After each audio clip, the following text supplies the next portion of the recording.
जय मिथिला। हम मुन्नी झा।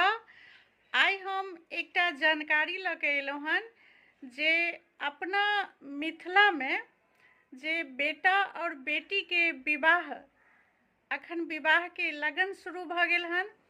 तऽ विवाह करै लए जे गोटे परदेश रहै छी ने, सब गोटे गाँव जाके विवाह करब तऽ ज़्यादा बढ़िआँ छै। किया तऽ हमहूँ एखन बेटाके विवाह गाँवमे जाकऽ कऽ आयल छलहुँ अगिला साल।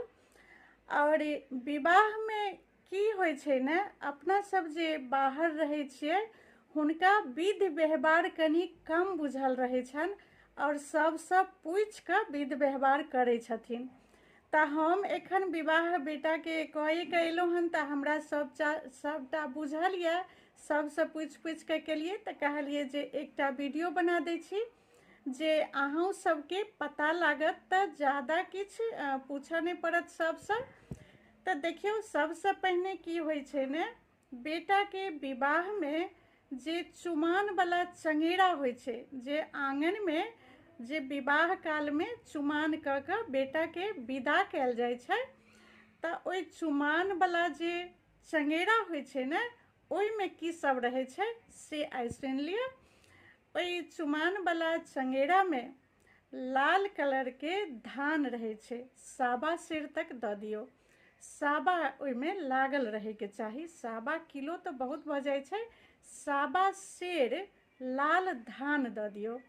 5टा पानके पत्ता डंटी लागल दऽ दियौ और छिलका लागल पानिवला एकटा नारियर दऽ दियौ। चंगेरामे लाल टुहटुह चंगेरा रहबाके चाही, नया एकदम बाँसके चंगेरा होइ छै, रांगल सुन्दर चंगेरा।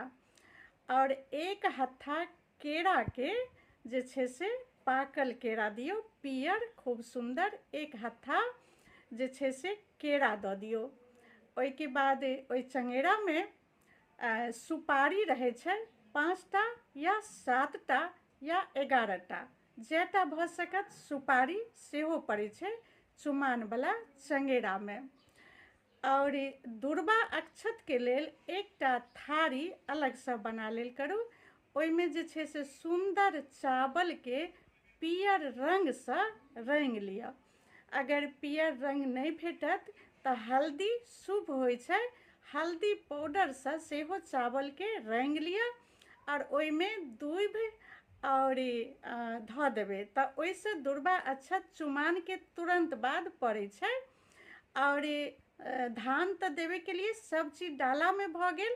दूल्हाके जे छै से बेटाके